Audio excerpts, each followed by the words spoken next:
So thank you for joining us in this program about retirement basics, especially for those that are in Generation Z to Generation X.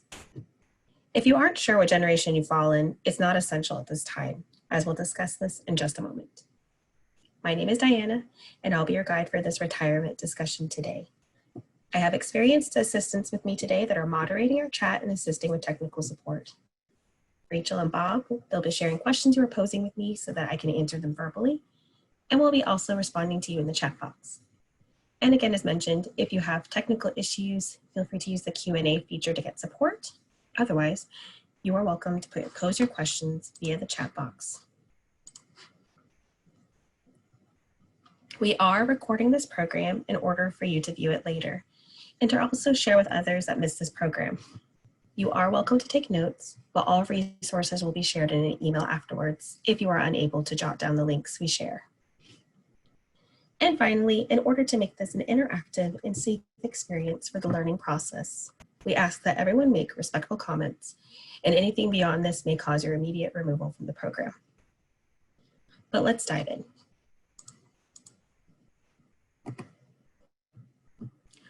I wish I had saved less, says no one ever.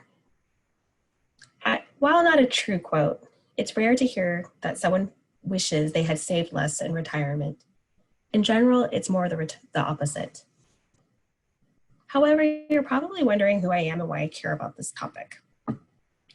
Disclaimer, I'm not a lawyer, an accountant, a tax advisor, or a certified financial planner. However, I am a librarian and information is my superpower.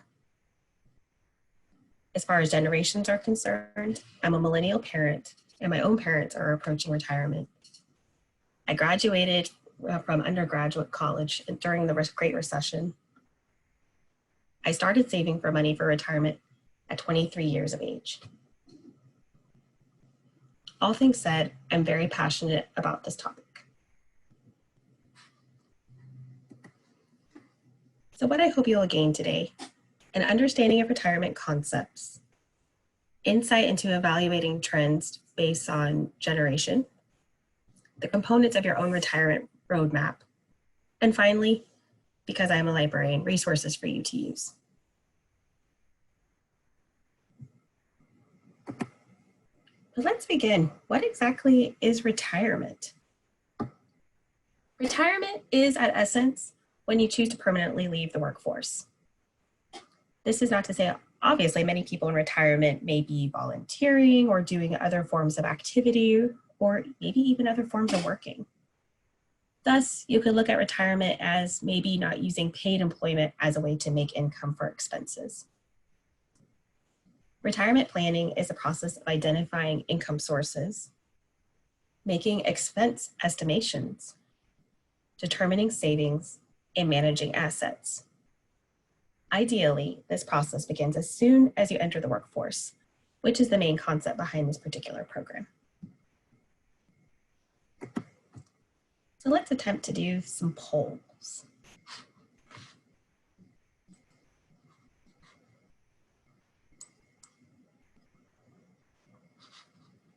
There should be some questions in front of you. If it doesn't pop up automatically, you might have to hit that poll feature icon on your screen. But you are welcome to go ahead and start answering them. What do you think is the average life expectancy or the average age of retirement? What about the average retirement savings of working age families?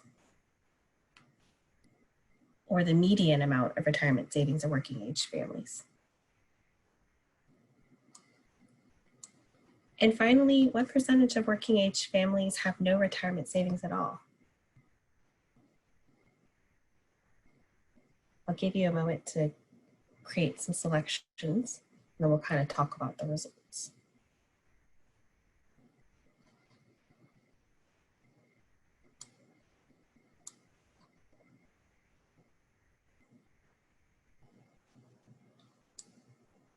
We have about 56% people voting.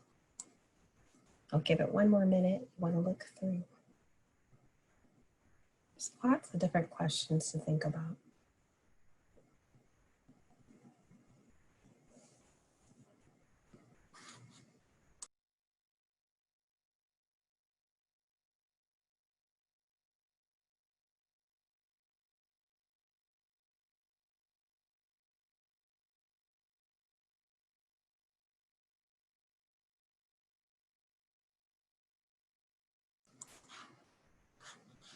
All right, well, it looks like 75% of you have voted.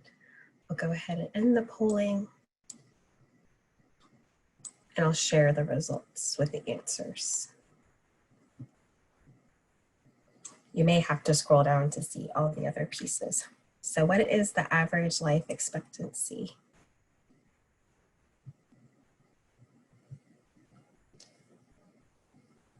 Most of you said 74.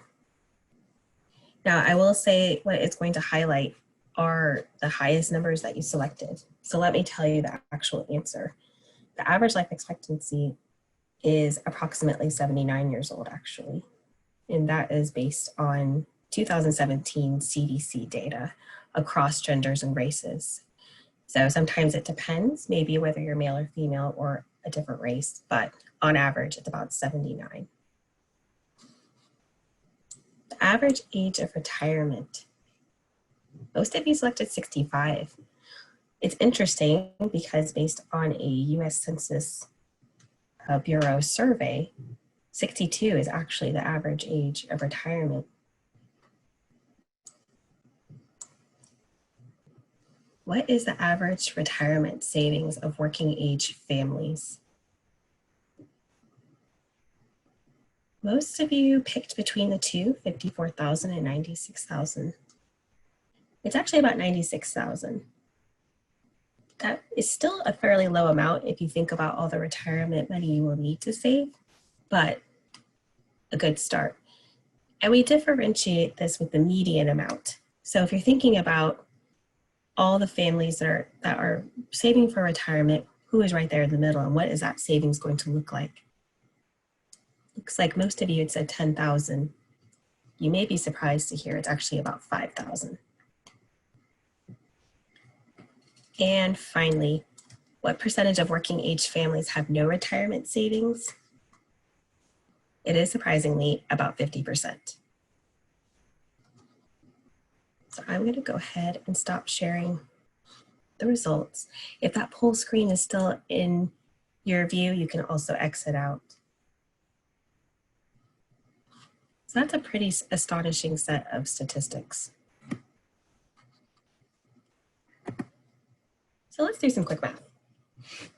If the average age of retirement is about 79 years of age, and the average age of retirement, I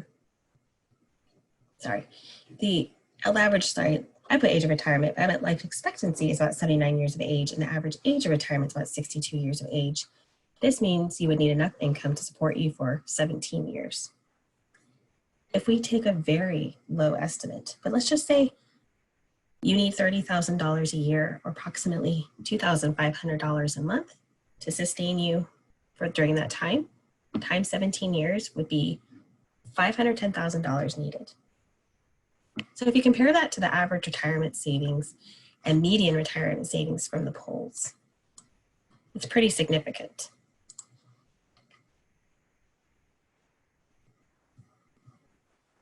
So if you pause for a moment, are there any questions or comments? I know there's a lot to digest in terms of just looking at the statistics. Not so far, Diana. Okay.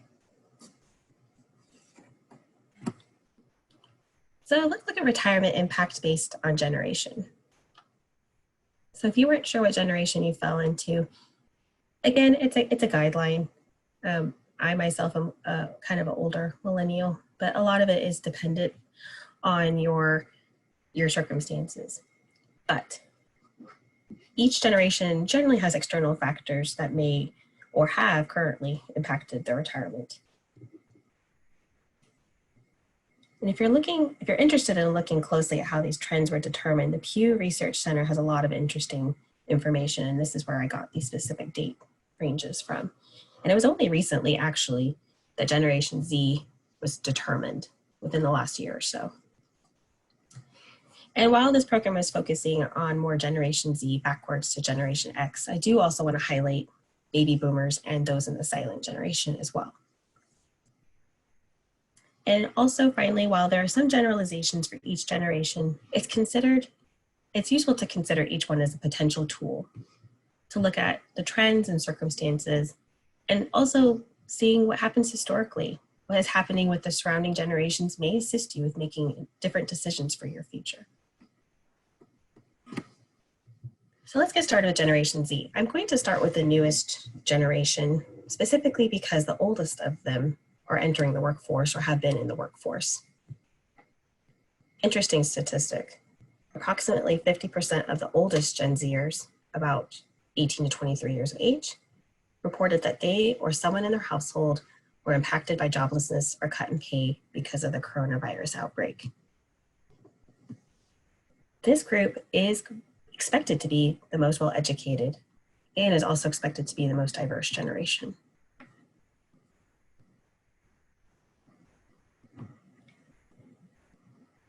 And as mentioned before, what's important about this age group is retirement planning should begin as soon as you begin participating in the workforce. But as shared, the oldest Gen Zers are experiencing economic hardships due to the most current recession. And this may echo what many millennials experienced during the Great Recession. Millennials. They are less likely to have their own family than previous generations and more likely to live with their parents or other family.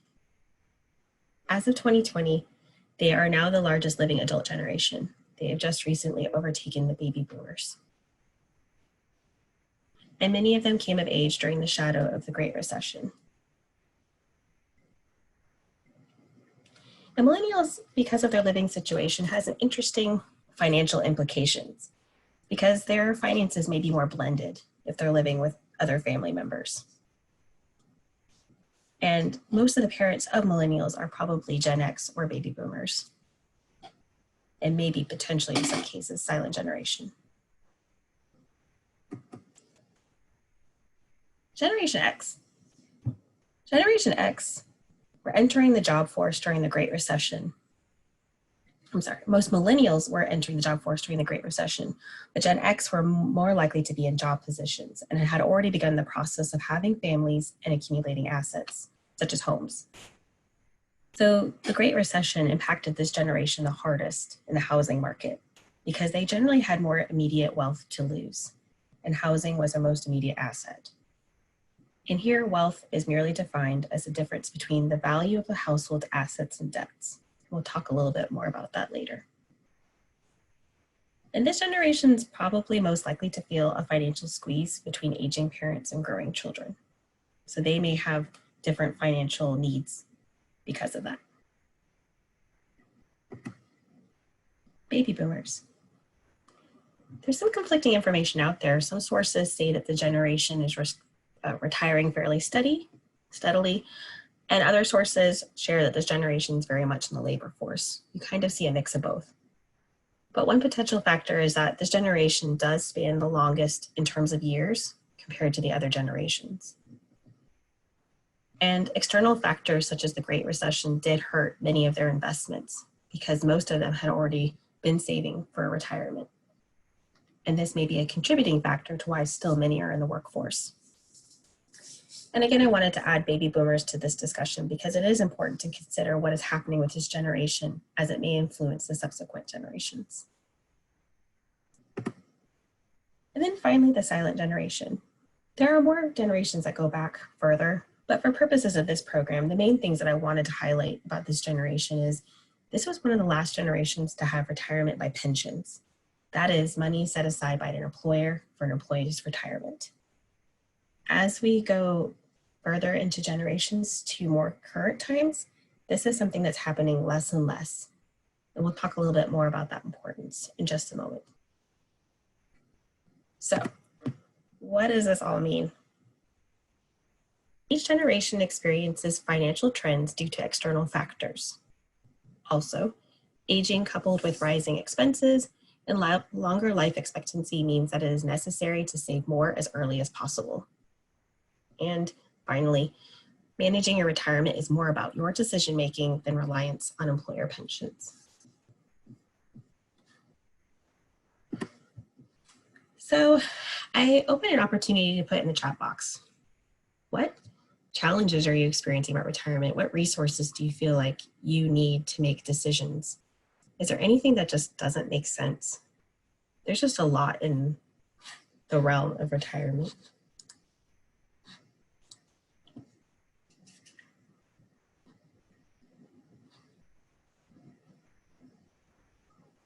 And I'll give it a moment if you do. And you don't have to share anything if you don't want to, but I was just curious and thought I could open up the opportunity.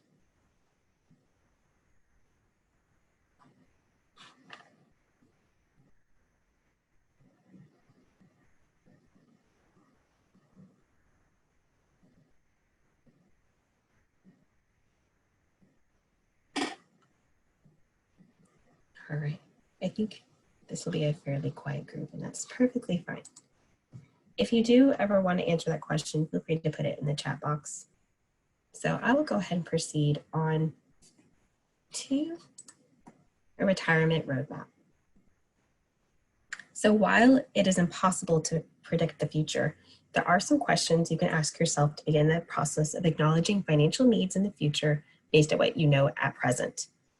The important idea is to make a map, basically a strategy as a starting point, because you can make changes as you journey forth. So, some things you can ask yourself and consider. Consider your retirement time frame. How long would you like to work? Some of you may have this answer readily, and some of you may not, and that is okay. Maybe you know how long you need to work. What does that look like? It's worth writing that down.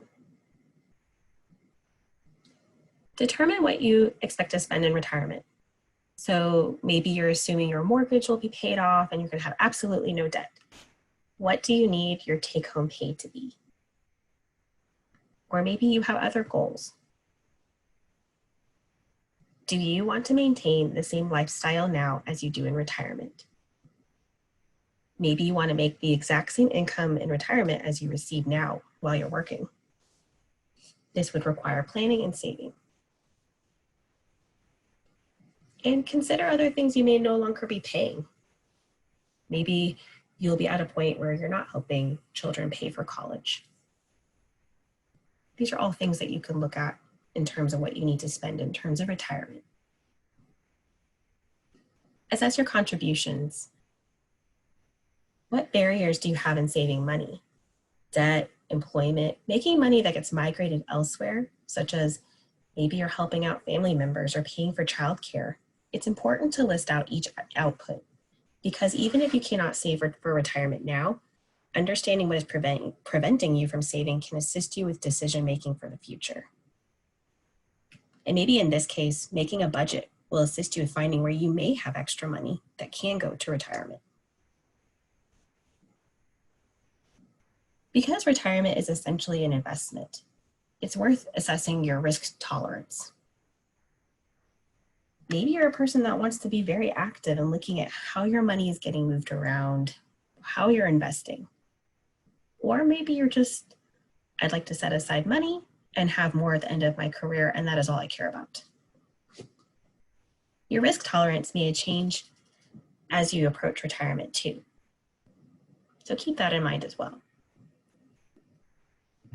And finally, consider other factors that may influence your retirement decisions. Do you have a family situation that will require funding to be moved around elsewhere? Maybe you're helping assist out aging parents, or you have someone who has special needs.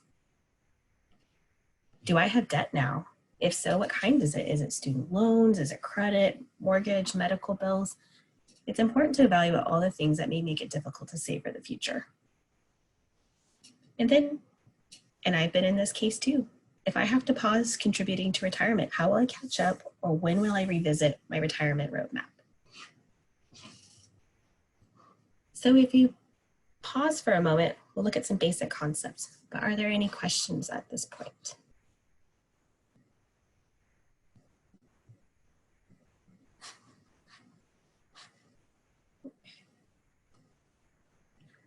And like I said, I'll share this PowerPoint after the end of this program if you would like to use some of these questions or tools to look at and evaluate for yourself later.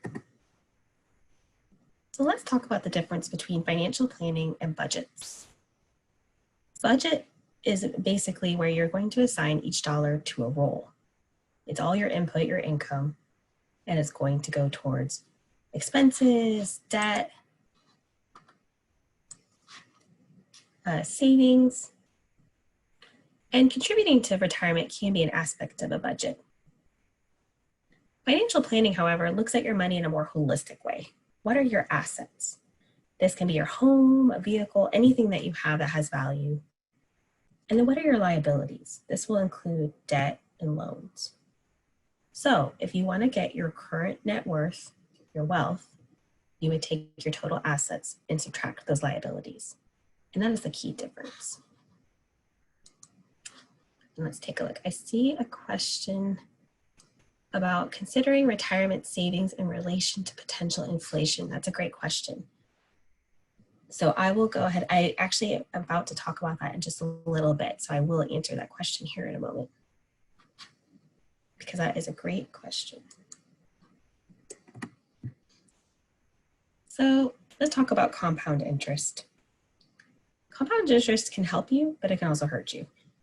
It can do both. So what I'm going to go ahead and do is I'm going to pause the PowerPoint and pull up these links. And I wanted to show a visual of what saving for retirement would look like when you take compound interest into account. So let me pause this.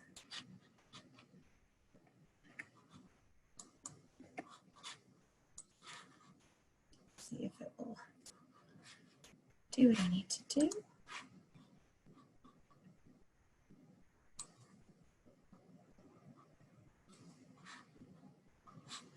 Apologize. Let's stop sharing because I think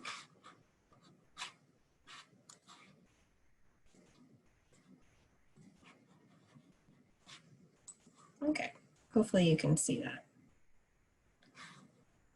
This is a particular calculator through NerdWallet. There are quite a bit out there. This just happens to be one, but I like the visual on it, so this is why I'm going to use this one. So let's start out small and say you're going to put an initial $100 into a retirement account. That's your initial deposit. And I'm going to add $10 each month for, let's be generous, we'll say 30 years.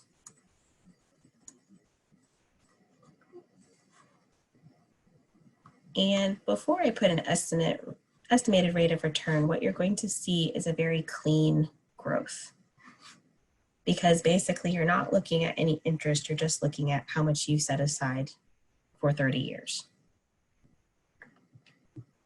So let's say that your rate of return is about along the lines of inflation, which we'll talk more in a moment, but it's approximately 3%.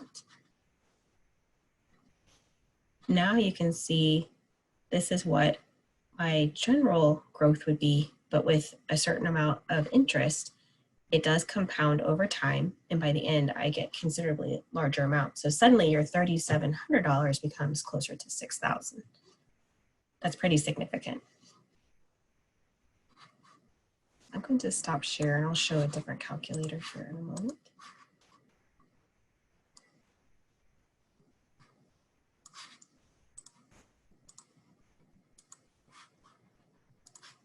Okay.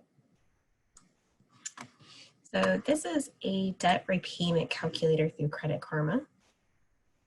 And one thing I wanted to do is visualize some compound interest when it comes to debt. So sometimes if you have a credit card statement, you may see something like, if you paid off this card in so many months, you would save $2,000 or X number of dollars here, then paying off in a longer duration of time. So let's say you bought a car at $20,000 financed. So we're going to put that as our balance owed. And you financed it at 3%. So if you got a really good rate, we'll just put that in there. That's how much your interest will be. And I'm going to say that my desired payoff time is going to be in 5 years or 60 months. Let's calculate. So what you will see is your monthly payment is here. But realistically, over time, while the price of your car has been this, your interest is actually going to be on top of that. So your car at the end of the day is closer to $22,000 than it is $20,000.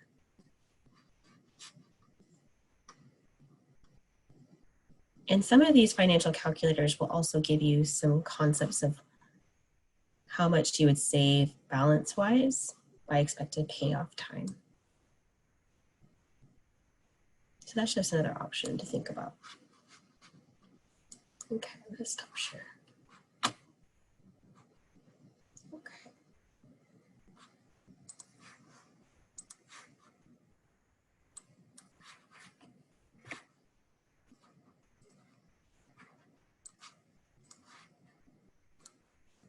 Okay, so I know there was a question about inflation too. So let's talk about market volatility versus inflation. The word volatility can have a lot of different contexts, but basically both are factors that may impact current and future investments. So in general, volatility is an indicator of an average return on security.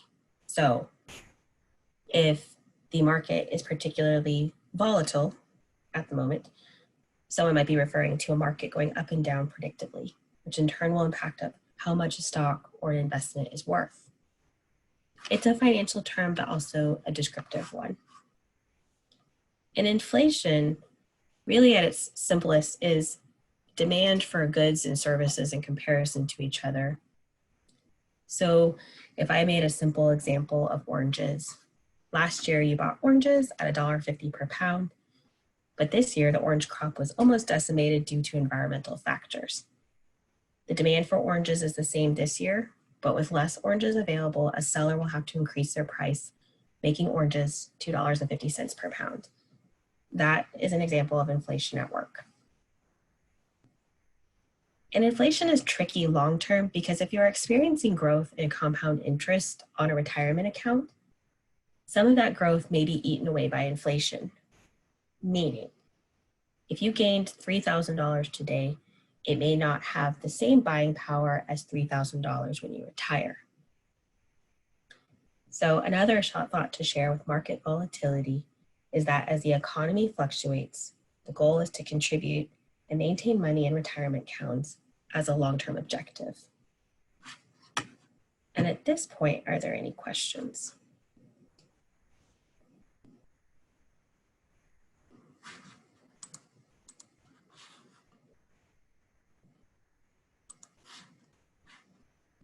No questions? Okay. So your game plan for generations. Each generation, as we determined, has some different factors that may impact long-term retirement planning and goals. However, here are some game plan ideas based on what we know in general. Generation Z, if you fall in this category, you may not have a lot of money to set aside, but you have time. As illustrated with the compound interest calculator, you can use this time to grow your retirement. Also, if you are working and have an employer that offers retirement benefits, this would be a good time to do research and ask questions. Don't be afraid to ask questions. Personal aside, at 23 years old, I became a manager in retail, and this was the same time that I discovered my company matched up to 4% of contributions to a 401k. I opened a retirement account and put that extra $1.50 an hour, yes, an extra only $1.50 an hour into it, and let compound interest do its magic. It never hurts to start as soon as possible. For millennials, many millennials are recovering from the damage of the Great Recession. But as you recover, take this opportunity to examine how your earnings have increased and use that difference to contribute more to retirement. This is also a good time to evaluate debts and ensure you have a budget to pay them off. In Generation Z, as you near retirement, general wisdom is to begin the process of evaluating more conservative investments. Otherwise, consider the current economy. If its volatility is making you uncomfortable, considering saving some cash away from investments as a buffer to wait out higher returns, which you may draw on at a later time. Otherwise, this may be a good time, if you have the availability to do it, to max out your contributions. And note, there may be some changes over time to the limits of what you can contribute depending on your age. It's worth checking out with the IRS periodically. They'll put things on their websites just to give you all your contribution limits. And sometimes your employer will also have that information as well. Any questions at this point?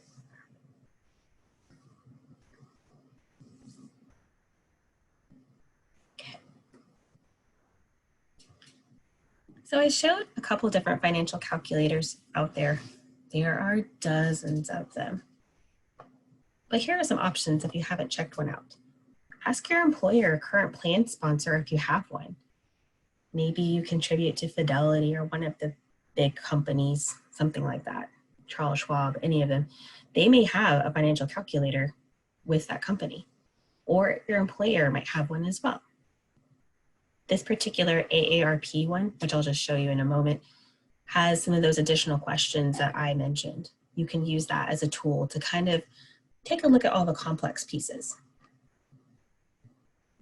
And finally, Bankrate, NerdWallet, a large number of other personal finance organizations have them too. But as a note, you might see advertisements in them.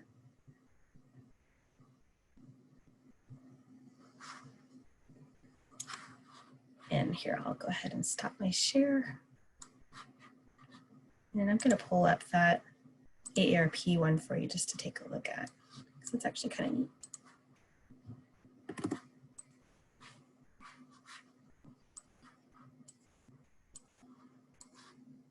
Okay, so the AARP one, AARP Retirement Calculator, Are You Saving Enough? It gives you the option here to answer a variety of questions, and a lot of them are the same questions that I shared. Am I saving enough? Can I afford to stop working? How long will my money last?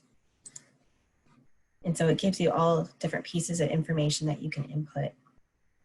And it might be something that you could take a look at as well.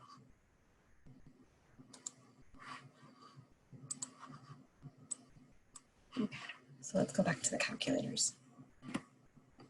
Other resources. Investopedia. It is owned by Forbes, but they have a really nice user-friendly glossary of terms and information. And you may have seen at the bottom, a lot of my sources came from there as well. The Federal Reserve of Education is one of our library partners, and they give some perspective and educational materials on money from the perspective of our central banking system. And then finally, it never hurts to seek out options and opinions. There are hundreds of personal finance blogs and websites out there. Sometimes you may gain insight or inspiration. So let me show you some of these.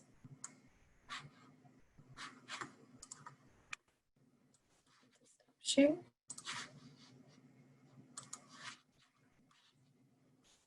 And I'll pull up the Investopedia one. Okay, so here's Investopedia. It gives you a lot of market information, but if you wanted to do a search on the upper right hand, there's a search engine and you can look up simply retirement. There are some ads, but here is a read the retirement checklist and other things that you can ask yourself.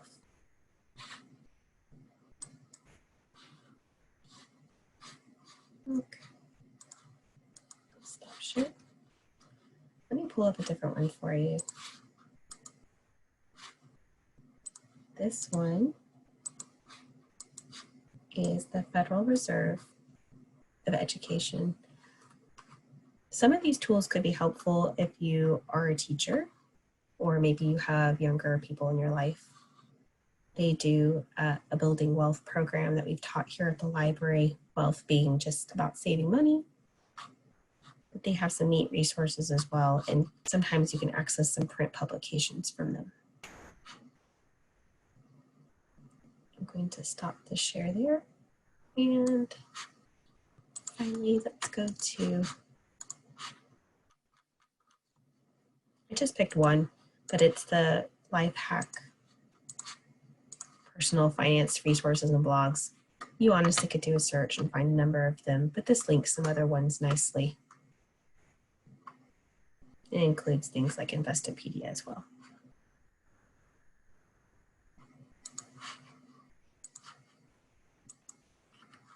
All right. And finally, there are some resources at the library. We have a Morningstar Investment Research Center.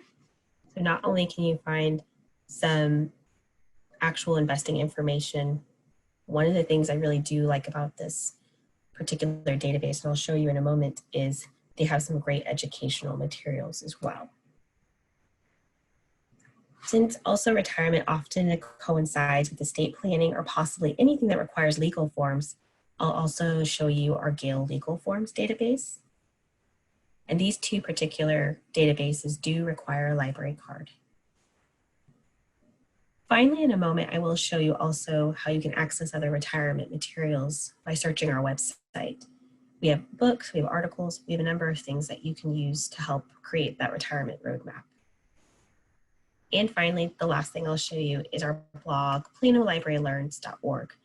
We keep an archive of previous classes, including some financial ones and other resources and research materials. And we recently even did a program such as how to build a simple budget using Excel. So let me see if I can do another share.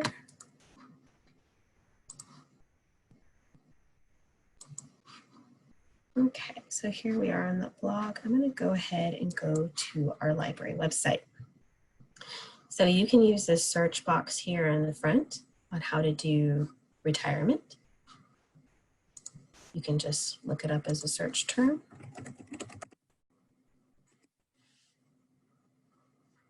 And this will open up databases, articles. There's a huge number of things that you can look at.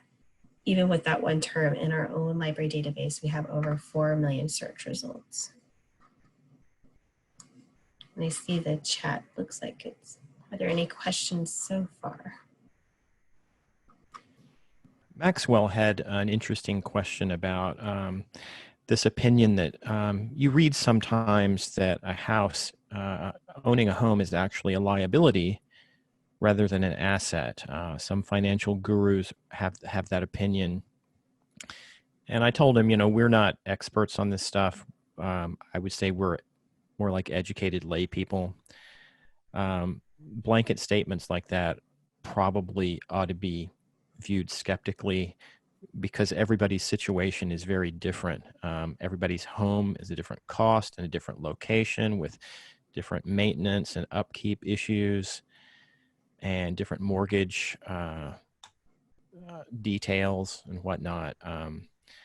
There's really no substitute for having a really good accountant and a good financial planner to help you with this stuff. Yeah, I think that's accurate for sure. Obviously, a lot of retirement is just making decisions based on what you know at present or what you need to do at present, but also thinking that long term. Yep, I posted a link in the chat to a 30-year fixed mortgage calculator on this site called NerdWallet. There's tons of these things available though, but you were showing them the effect of compound interest working in their favor. But if you put in a mortgage here, you can see the effects of compound interest working against you and for the bank or whoever the mortgage lender is.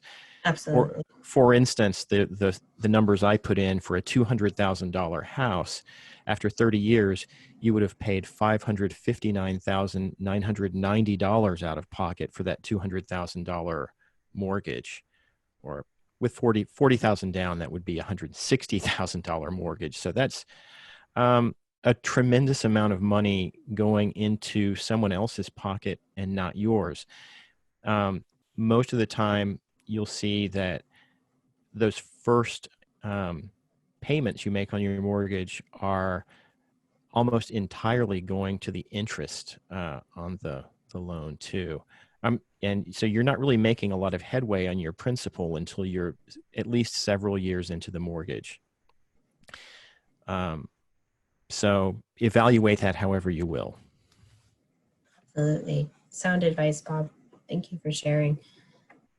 It's such a complex thing. I think the biggest thing to reiterate in terms of compound interest too is that yes, it looks nice as your month to month payment, but the duration of a loan or something, again, as you shared, you may be buying a car, what you think for $200,000, and maybe $20,000, but you're paying maybe $350 a month, and that's comfortable. But knowing at the end of it, you've actually paid more for that vehicle, something Yeah. like that.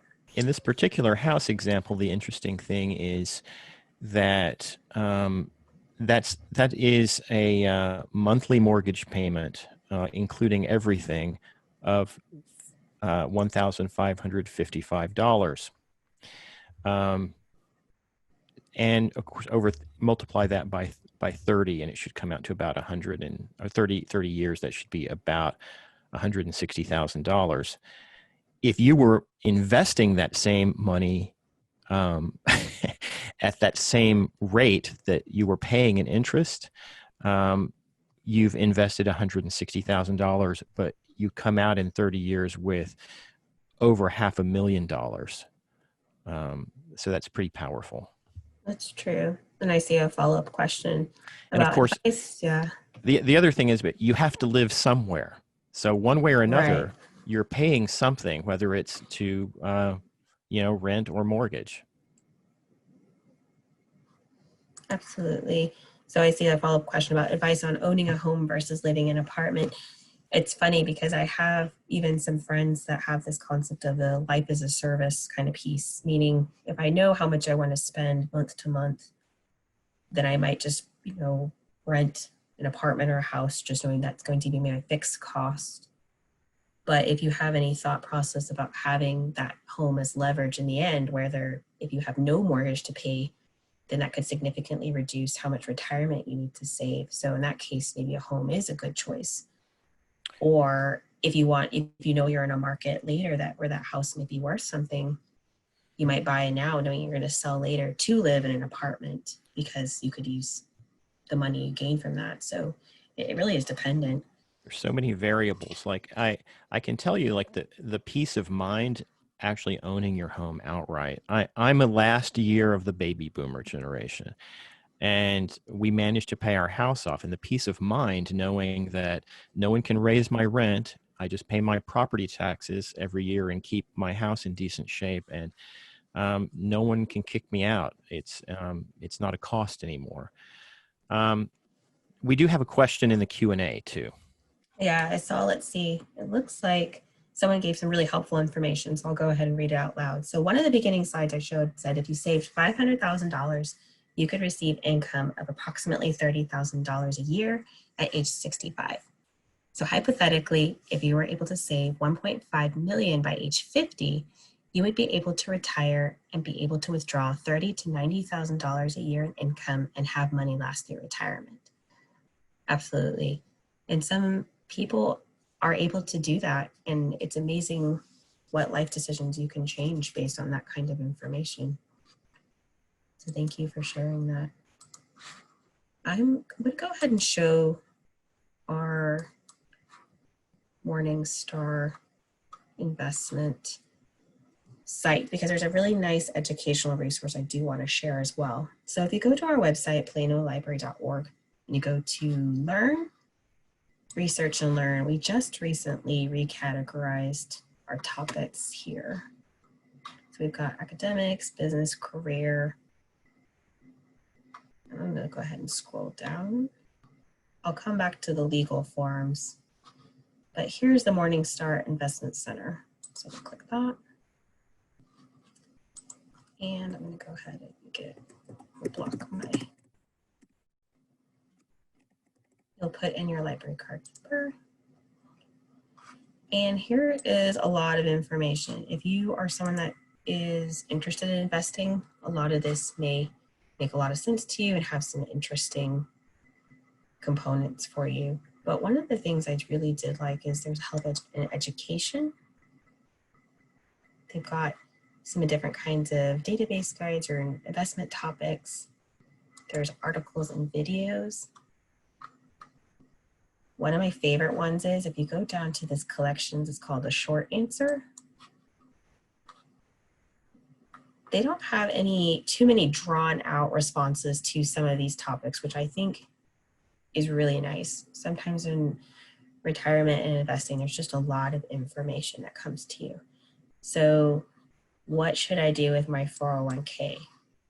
This gives you a nice little succinct response to that about when you should stop contributing, should I change? And it gives it from that Morningstar investing professional advice. Or should I start investing with stocks or mutual funds? Not a best answer for me as a librarian to give you. But again, Morningstar gives some perspective on some different headings, such as diversifications or choosing a fund or evaluating. So that's a nice feature of that particular database that we do have. Okay, any other questions so far? We also have our legal forms. So this will again require your library card.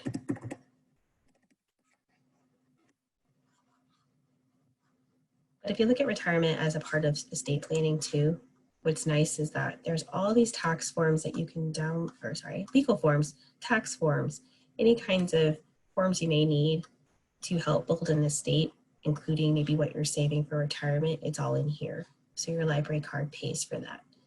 You can download these PDFs and give them to a lawyer. You can fill them out on your own. It's a very nice database that we do have.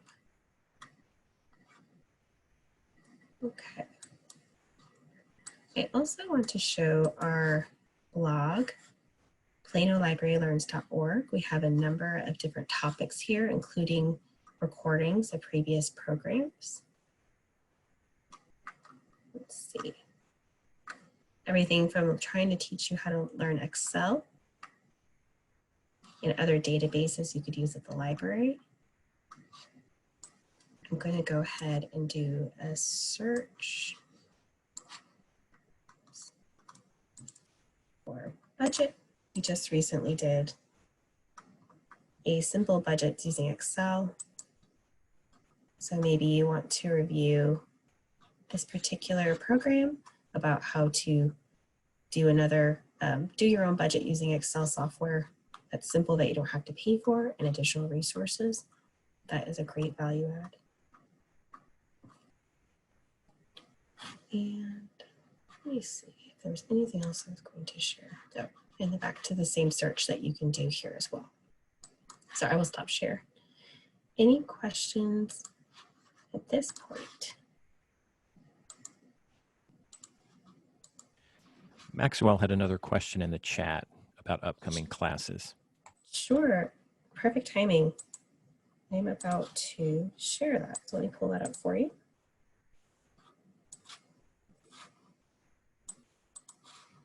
Okay, so we do have some upcoming classes. So sometimes a component of retirement is Medicare. So later this week, we will have Medicare 101 taught by someone from the COG, which is the North Texas Council of Governments. So someone who specializes in information about Medicare. So this will come from one of our partners.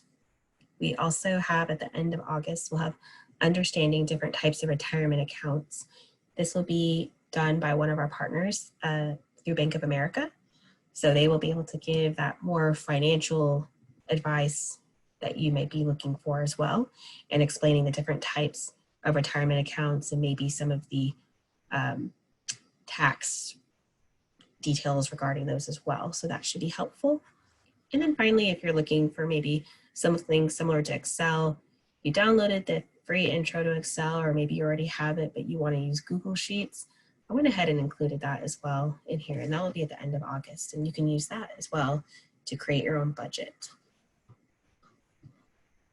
Let's see, are there any other questions? No other questions right now. Diana, I was going to add one thing. I'm sorry I keep butting in, but No, this is my life right now. Should you specify your generation? Yeah, well, I'm about to turn 56 years old. I was born in 1964, which technically is the very end of the baby boomers, but I tend to like culturally identify a lot more with the Gen Xers. There you go. Anyway, one thing that you really have to consider when you're approaching retirement age or potential retirement age is how you're going to get your health care coverage. Because you mentioned earlier that there are a lot of baby boomers who are still in the workforce for various reasons.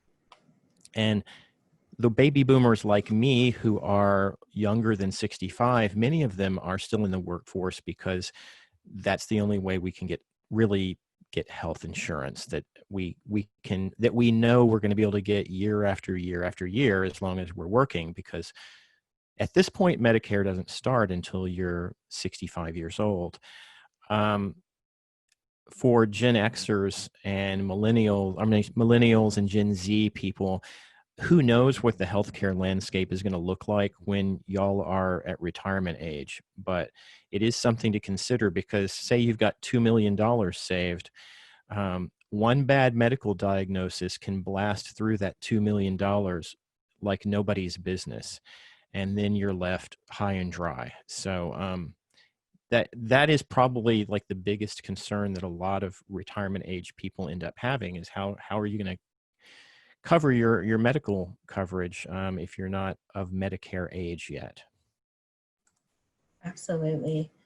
There were a number of statistics out there. I couldn't even find a really succinct one, but about the rising cost of healthcare, of course, was a huge factor in retirement. So even if you do great planning, again, you may not always know, not to get Debbie Downer, but just it's something, definitely to consider. There's a lot of things to think about in this respect, like if you have a loved one who has some kind of dementia and requires memory care. I've been in this position, and it's memory care residence, like a decent one, is extremely expensive. So you want to think about how you're going to provide for yourself or your spouse or whoever for things like that. So you can't really just think about how much it's going to cost you to maintain your lifestyle in retirement. You really need to think about emergencies as well. That's really good feedback, Bob. Thank you. I'm a very paranoid approaching retirement age person. It's funny. I'm very much in the midpoint, and I'm not sure if any of you care to share. You're welcome to put anything in the chat box as well. But it always depends, your current life situation. I have a special needs daughter. I don't know what's going to happen with her long term. That's something that will go into my retirement planning. So let's take a look. Oh, I do see a question from Steph. Can you go again how to find previous classes on the blog? I would be happy to. I'm going to do a quick closeout, and then I will show that again. So let's see, any other questions? Oh, good. Rachel put the link in there. So if you go to that Plano Library Learns, there is a little search box, a little bit not quite halfway down, and you can search for specific ones. When you, in a few days, you will get this particular recording link and any other information, and I will be happy to send out my PowerPoint after this as well to all of those that registered. But I do want to say, sometimes it seems like retirement is always this visualized as a beach or a couple strolling by a golf course. I don't know. That doesn't really resonate with me. It may not resonate with you. So anyway, I leave you with a moment to visualize your own retirement. Even if your retirement means working longer than your peers because you like what you do and it fuels you, or maybe it's retiring at an age that is below the national average. Regardless, your path is just that. It's your path. So at this point, thank you for attending our virtual program. I know we're right there almost at the 2 o'clock hour. If you have any other questions, feel free to put them in the chat box. And if not, you will get that information from us in a few days, get the link to the recording and other information as well. So thank you.